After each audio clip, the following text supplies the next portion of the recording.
Hello future nurses, welcome back to our day 4 of nursing fundamental series. Let me ask you a question. जब एक patient hospital में admit होता है, nurses सबसे पहले क्या करती है? Medicine? No. Dressing? No. The first step is always checking the patient vital signs. Vital signs are also called vital for a reason because they reflect life itself. अगर patient के temperature, pulse, respiration या blood pressure abnormal हो जाए तो हमें तुरंत पता चल जाता है कि बॉडी में कुछ प्रॉब्लम है. और एक और इम्पोर्टेंट चीज़ है पेन. पेन को फिफ्थ वाइटल साइन भी कहा जाता है क्योंकि पेन डायरेक्टली अफेक्ट करता है पेशेंट के कंफर्ट और रिकवरी को. आज हम डिटेल में समझेंगे temperature, pulse, respiration, blood pressure and pain assessment and its management. Exam के पॉइंट ऑफ व्यू से भी ये टॉपिक बहुत इंपॉर्टेंट है. मल्टीपल चॉइस क्वेश्चन हर साल इसमें से आते ही आते हैं. So stay with me till the end of this video and let's bring our day 4 journey into world of vital signs and pain management. तो सबसे पहले है definition of vital sign.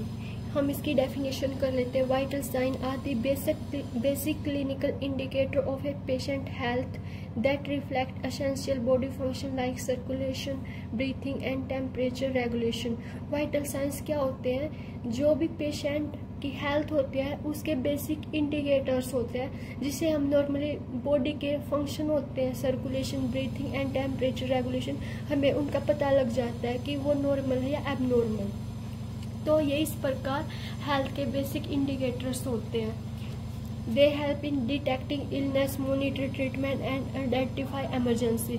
Vital sign हमारी बहुत तरह से हेल्प करते हैं, जैसे इलनेस को डिटेक्ट करने में, ट्रीटमेंट को मॉनिटर करने में और कोई भी एमरजेंसीज है उसको आइडेंटिफाई करने में. जैसे किसी भी पेशेंट का बीपी हाई हो गया, हाइपरटेंशन हो गया, तो वो एमरजेंसी सिचुएशन हो जाती है कई बार, तो हम उसको जल्दी से जल्दी आइडेंटिफाई कर लेते हैं.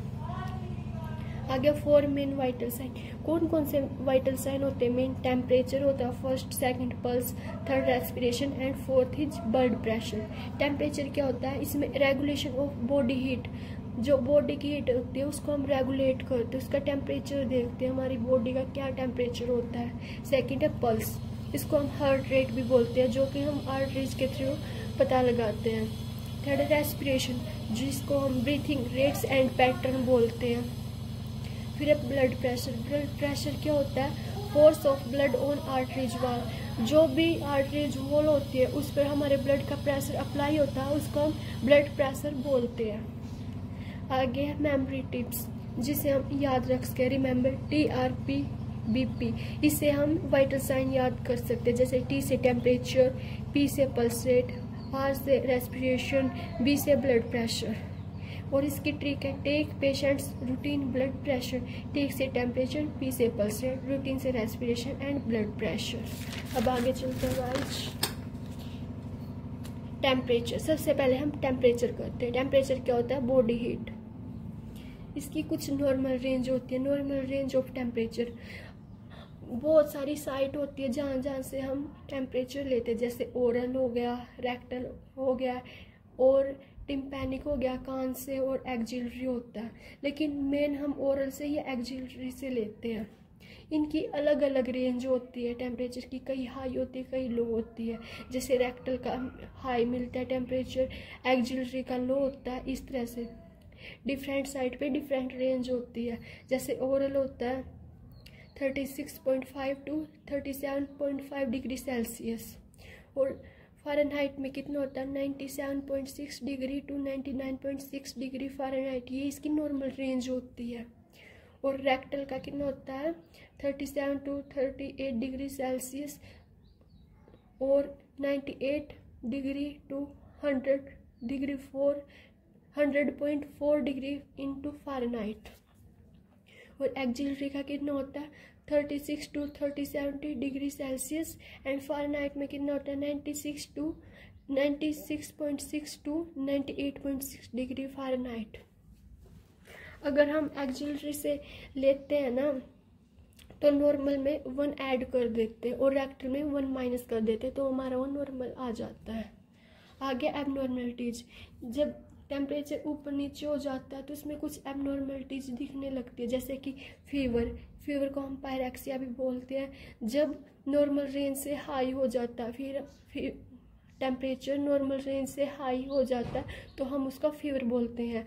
उसकी रेंज होती है 37.5 डिग्री सेल्सियस या इससे ज़्यादा हो जाता है या इसके आसपास। फिर है हाइपरपायरेक्सिया, जब बहुत ज़्यादा होता है, equal and more than 41 degree Celsius. Hypothermia होता है, इसमें कम हो जाता है, below than normal range, less than 35 degree Celsius. फिर हाइपरथर्मिया, इसमें बहुत ज़्यादा हो जाता है, एबनॉर्मल हाई टेम्परेचर, जैसे हीट स्ट्रोक हो गया। आगे फैक्टर अफेक्टिंग टेम्परेचर, बहुत सारे फैक्टर भी है जो टेम्परेचर को अफेक्ट करते हैं, जैसे एज, इन्फेंट हो गए, एल्डरली हो गए, इनका अडल्ट से चेंज मिलेगा टेम्परेचर, इनकी रेंज बहुत अलग होती है। ये एज बहुत बड़ा फैक्टर अफेक्ट करता है। टाइम ऑफ डे का मतलब जो टाइमिंग होती है वो भी इफेक्ट करती है, जैसे मॉर्निंग में टेम्परेचर कम होगा, इवनिंग में हाई होगा। और एक्सरसाइज के बाद आपने देखा होगा टेम्परेचर हाई हो जाता नॉर्मली।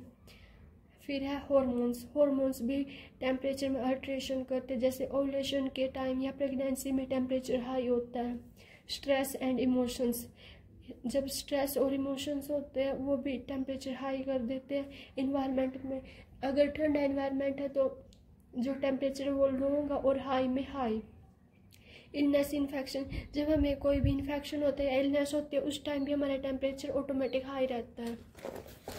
फिर आ गया पल्स क्या होता है? हार्ट रेट थ्रू आर्टरीज, जब हम आर्टरीज को पल्पेट करते हैं तो हमें हार्ट रेट फील होती है। Normal range adult 60 to 100 beat per minute, ये भी एज टू एज डिफ्रेंशिएट करती है। जैसे नॉर्मल अडल्ट की रेंज कितनी होती है? 16 to 100 बीट पर मिनट। एक मिनट में 60 to 100 टाइम्स बीट करेंगे ये पल्सेज। साइड कौन कौन सी होती है? Radial, carotid, brachial, femoral, apical, dorsalis, pedis, arteries, जो कि टॉप ऑफ फुट पैरों में होती है। आगे इसकी भी एबनॉर्मलिटीज होती है, जैसे टैकीकार्डिया, जब पल्स रेट मोर देन 100 हो जाए।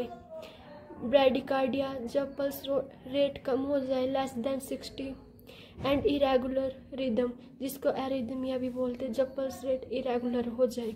इसमें भी बहुत सारे फैक्टर अफेक्ट करते हैं, जैसे एज, इन्फेंट की हाई होती है, एल्डर्स पीपल की लो होती है। जेंडर्स, फीमेल की जो जेंडर होता है वो भी अफेक्ट करता है, वो भी रिस्क फैक्टर होता है, जो कि रिस्क फैक्टर होता है हाई पल्सेस का या लो पल्सेस के लिए। फीमेल की स्लाइटली हाई होती है। और एक्सरसाइज भी फैक्टर अफेक्टिंग है, जैसे एक्सरसाइज के बाद इंक्रीज हो जाती है, एथलीट्स की लो हो जाती है। स्ट्रेस इमोशंस में भी हाई हो जाती है पल्स रेट। टेम्परेचर, फीवर, इसमें भी मेडिकेशन भी, बहुत सारी मेडिसिन ऐसी होती है जो पल्स रेट को कम कर देती है और कुछ ऐसी होती है जो हाई कर देती है। आगे शॉक, लेकिन शॉक के टाइम भी हाई हो जाती है। हेमरेज भी, लेकिन शॉक और हेमरेज का इतना इफेक्ट नहीं पड़ता, लेकिन पड़ता जरूर है, लेकिन इतना नहीं पड़ता। अब आगे चलते हैं। आगे है respiration, breathing rate and pattern, जो हम सांस लेते हैं उसको हम रेस्पिरेशन बोलते हैं, उस प्रोसेस को हम रेस्पिरेशन बोलते हैं। इनहेल एंड एक्सहेल करना।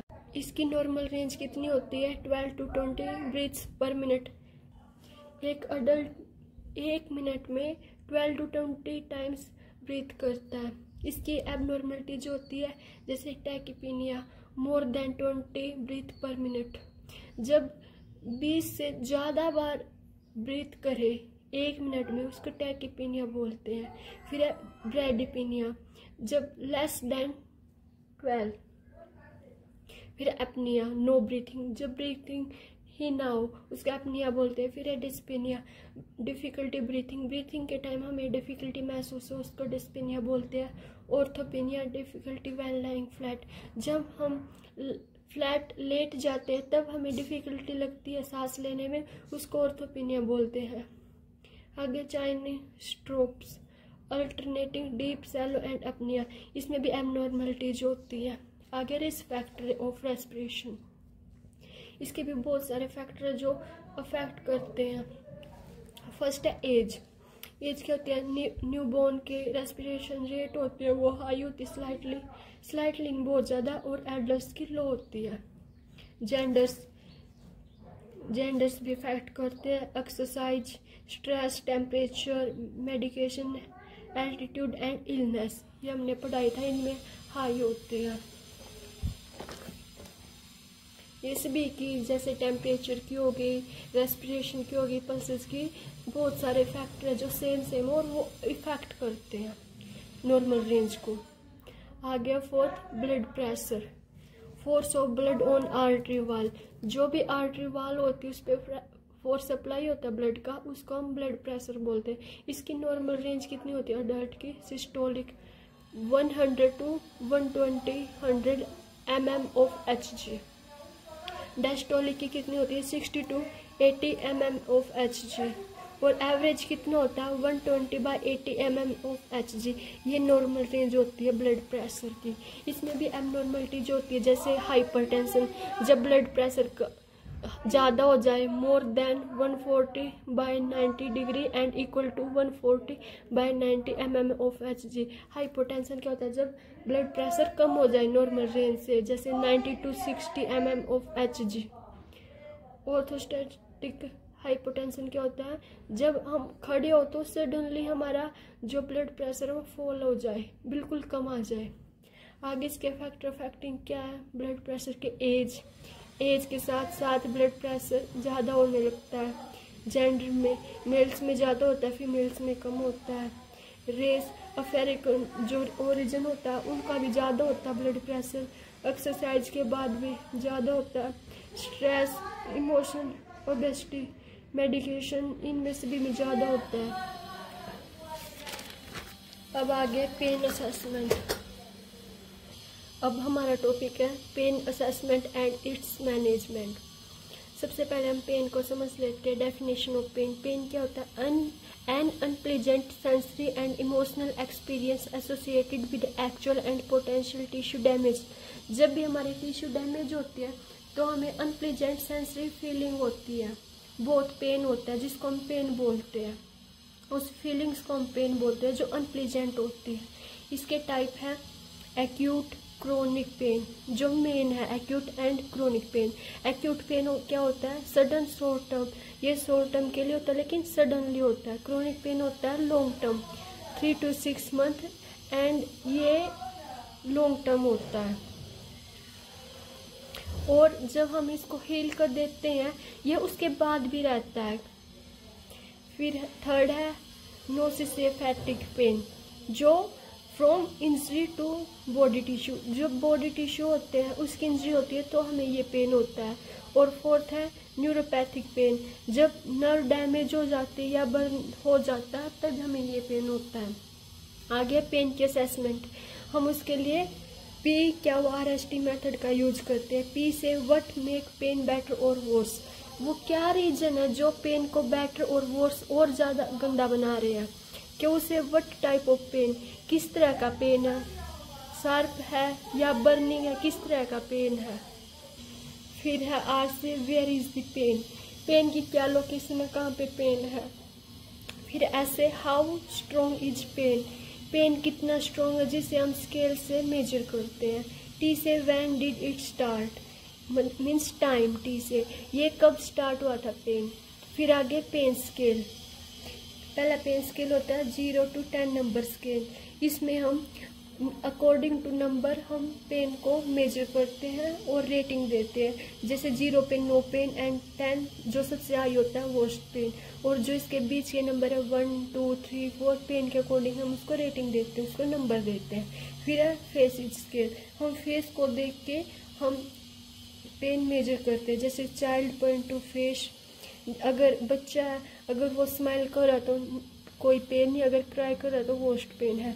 और एक और पेन स्केल होता है जिसको हम FLACC स्केल बोलते हैं, ये मेनली बेबीज के लिए होता है। इसमें F से फेस, L से लेग, A से एक्टिविटी, C से क्राई एंड C से कंसोलिंग।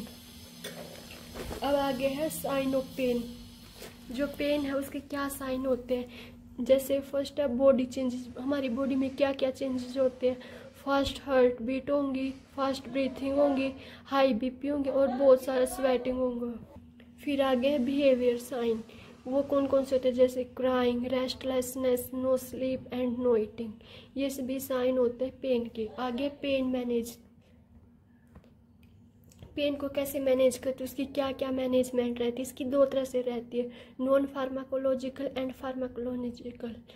नॉन फार्मा में क्या होता है, इसमें हम किसी भी तरह की कोई भी मेडिसिन नहीं देते, सिर्फ क्या यूज करते हैं, relaxation technique. Sorry guys, relaxation technique means जैसे डीप ब्रीथिंग हो गया, मेडिटेशन हो गया, हम रिलैक्स करने की ट्राई करते पेशेंट को। सेकंड है distraction therapy, music, TV, game, हम डिस्ट्रैक्ट करते हैं किसके थ्रू, म्यूजिक सुना के, टीवी दिखा के या गेम्स खिलवा के। फिर है हॉट एंड कोल्ड एप्लीकेशन, हम हॉट एंड कोल्ड थेरेपी देते हैं। फिर है मसाज पोजिशनिंग, हम अच्छे से मसाज करके या पोजीशन चेंज करके भी हम ये पेन को मैनेज करते हैं। आगे ट्रांसक्यूटेनियस इलेक्ट्रिक नर्व स्टिमुलेशन, हम इसमें इलेक्ट्रिक नर्व देते हैं। फिर है फार्माकोलॉजिकल, जिसमें हम मेडिसिन यूज करते हैं किसके अकॉर्डिंग, WHO लेडर। हम पढ़ेंगे क्या होता है WHO लेडर। लेडर का मीन होता है सीढ़ी, जैसे हम सीढ़ी पे धीरे धीरे चढ़ते हैं ना, ऐसे इसका ट्रीटमेंट होता है। जैसे step 1, step 2 and step 3 simple drugs. अगर पेन कम है, मिड टू मॉडरेट, तो हम पैरासीटामोल देते हैं या आइबुप्रोफेन देते हैं। सेकंड वीक ओपोइड, इसमें हम अगर पेन मॉडरेट है तो हम ट्रामाडोल देते हैं। एंड स्टेप 3, अगर पेन बहुत ज़्यादा है तो हम स्ट्रॉन्ग ओपोइड्स देते हैं जैसे मॉर्फिन। कई बार sometime extra medicine are used, बहुत बार ऐसा होता है पेन बहुत ही ज़्यादा होता है, हमें एक्स्ट्रा मेडिसिन भी यूज करनी पड़ती है जैसे anti depressant and anti convergent. आगे क्विक मेमोरी ट्रिक, ये लेडर का मतलब था अगर पेन कम है तो ये यूज करेंगे, ज़्यादा है तो स्टेप 2 एंड बहुत ही ज़्यादा है तो स्टेप 3। क्विक मेमोरी ट्रिक क्या होती है, PQRST check pain, FLACC for small babies and WHO ladder start with small drug. Temperature, pulse, respiration, BP and pain assessment, ये सभी आपको पेशेंट के स्टेटस का एग्जैक्ट आइडिया देते हैं। अगर आपने इन्हें सही से सीख लिया तो आप कभी भी एक क्रिटिकल चेंज मिस नहीं करोगे। Always remember, a small change in vital sign can be the first warning of a serious problem. A nurse timely observe can save a patient life. और आपकी स्टडी और रिवीजन को easy बनाने के लिए मैंने इस टॉपिक का लिंक PDF लिंक डिस्क्रिप्शन में दिया है, ज़रूर डाउनलोड करना। If you found this video helpful, don't forget to like, share and subscribe my channel और कमेंट में बताना which vital sign you find most tricky, BP measurement या pain assessment. So turn for day 5 of our nursing fundamental journey. See you in next class.